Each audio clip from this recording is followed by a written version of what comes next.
want to learn how to take your makeup game to the next level, then keep watching. Hey guys, it's Cam and welcome back to my channel. So today I'm super excited to be bringing you the very first video in my Steppin' Up Your Makeup Game series. Hello! So today's video is all about just little things that you can do that step up your makeup game, and this is just a little breakdown of tips and tricks before we get started. I just want to give you the basics of more of like setup and tools that you need. And so this is part of my New Year, New You series because we all want to live our best life in the new year.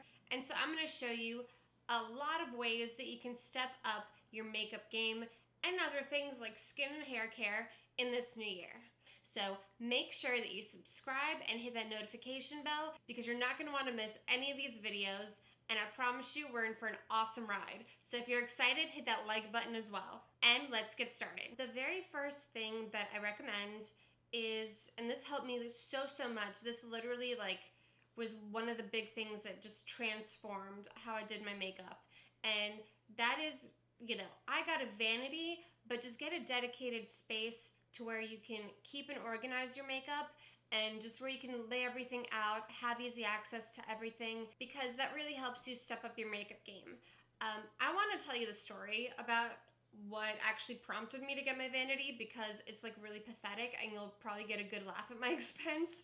So before that, I would do my makeup on just like the kitchen table. I had a little train case with my makeup and it was a mess, and so I just kind of kept pulling out the same things, doing the same look over and over again, so that wasn't cool. But specifically when I was doing my hair, I would do it in the bathroom because that's where I have an outlet. And I was getting ready for a Halloween party and I would keep like the curling iron on the edge of the sink. So, even though it's got a swivel cord, it would like move this way and that way. That fateful evening, I grabbed it by the wrong end because the wrong end turned towards me. I didn't realize for the longest time until I felt intense pain, and then I dropped it on my foot. So needless to say, that party sucked because I literally had to like hold an ice cube the whole time and have it drip all over me. My foot was fine though, so But after that, I just kind of was like, okay, this is not working. I need to do something about this. And I started researching how I could get a vanity, afford one, set one up. By the way, if you do want to see how I set up my vanity, which was very affordable, I have people that come over that think that it cost me like thousands of dollars, and it really didn't. I think I spent maybe like $250 on the whole thing. So if you want a video on that, let me know and I'll detail kind of where I got everything, how I built everything. But anyway, it doesn't have to be an elaborate vanity like the one behind me. Just make sure that you have a space, like a desk even, and some dedicated drawers for your makeup. So that way also you just have everything kind of organized and within reach, so you're not just like reaching for things off the top, because that's kind of how you get stuck in a makeup rut, is when everything's not accessible and organized. So the second thing that you're gonna need to do a flawless makeup application is going to be lighting. And I know it's commonly recommended is just to use natural lighting. And well, first of all, I had the issue where I live in New York, so literally my windows just face brick walls. So I don't really have natural lighting. I'm trying to use like the very little bit that I have in this video right now, but I also have a ring light and 2 softboxes. So the light coming in from outside is like, is like almost negligible.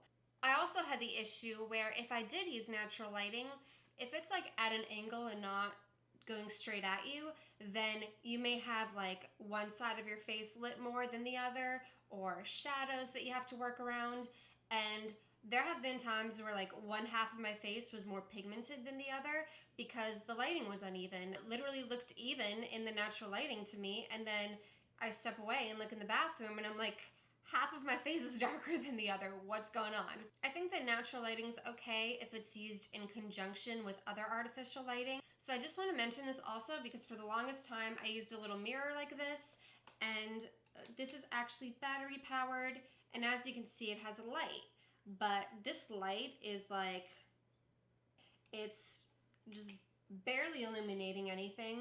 And so even if I was using that, again, like it's just not enough lighting. If you do go the vanity route, obviously the vanity lights are great. Like once I started using those and sitting at my vanity and doing my makeup, everything, the entire quality of my makeup got so elevated. It was amazing.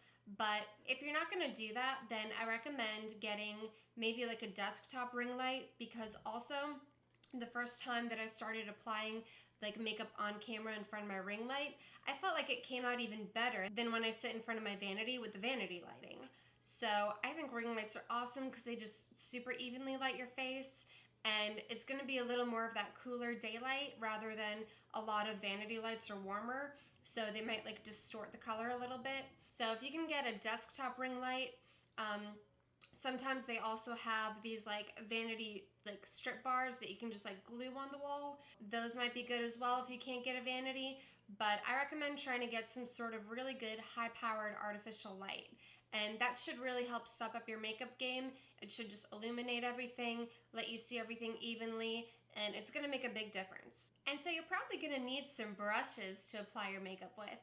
And I wanted to touch on this because the next video that I'm gonna do is gonna be all about specific brushes, what types of brushes you use for what types of brushes you need, what types of brushes are kind of frivolous, which types of brushes work the best for certain applications. But I just wanted to touch a little bit on the quality of brushes and what you really need for what you're trying to achieve.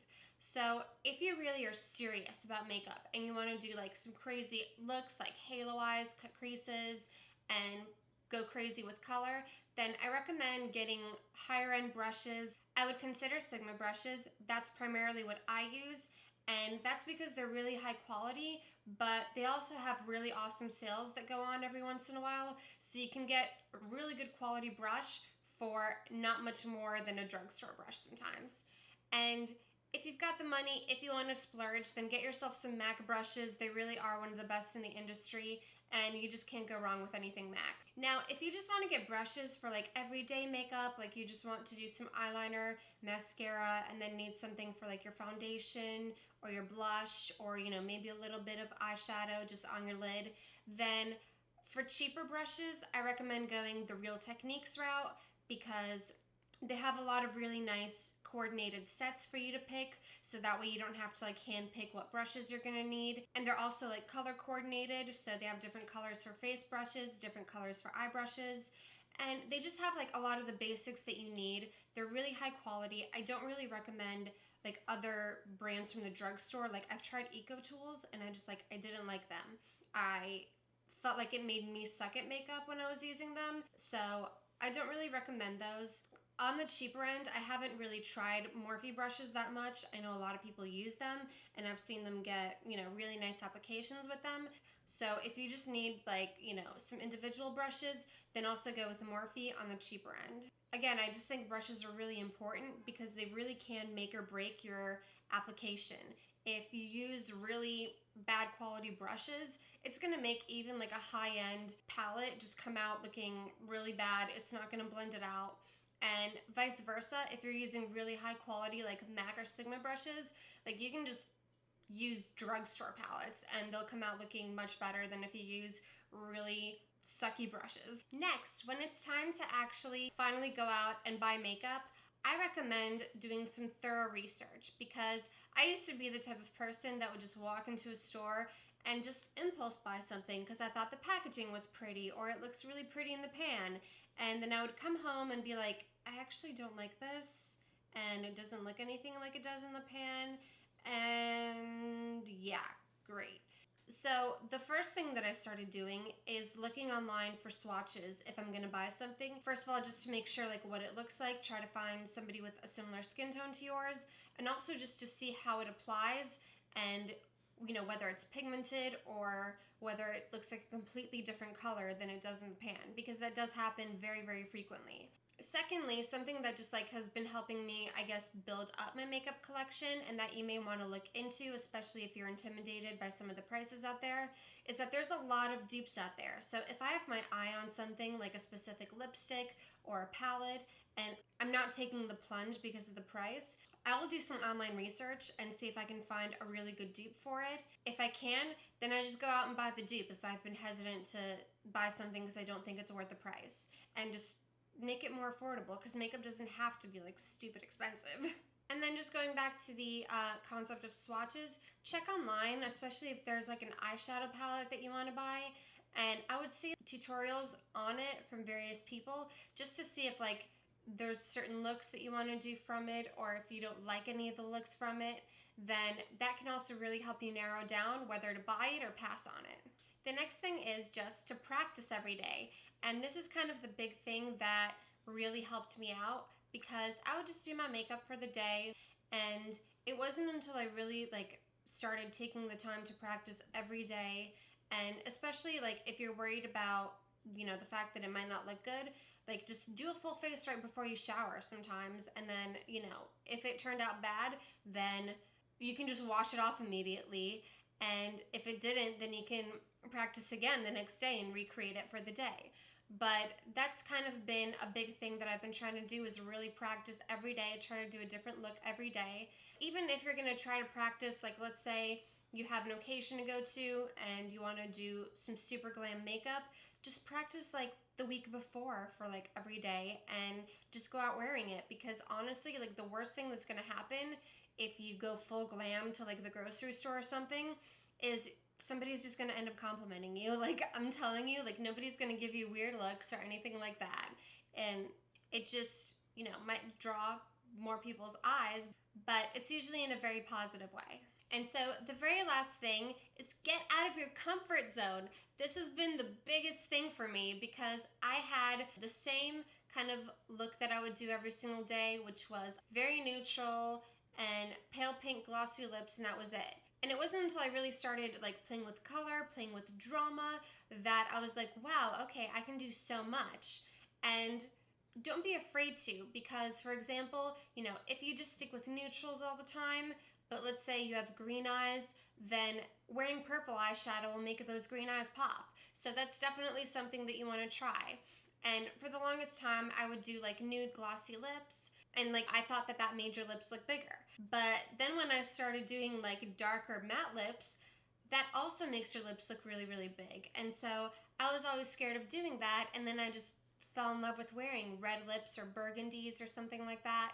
So I would definitely say experiment, have fun with it. You know, don't feel like you necessarily need to wear a certain color because it's more daytime appropriate or something like that. And so just express yourself and don't hold back, because you never know like what you're missing out on, or what kind of look looks better than what you're already doing. You might be surprised. So definitely play around with it. So that said, I really hope this video was helpful for you, and if you did take something from it, please hit that like button down below for me.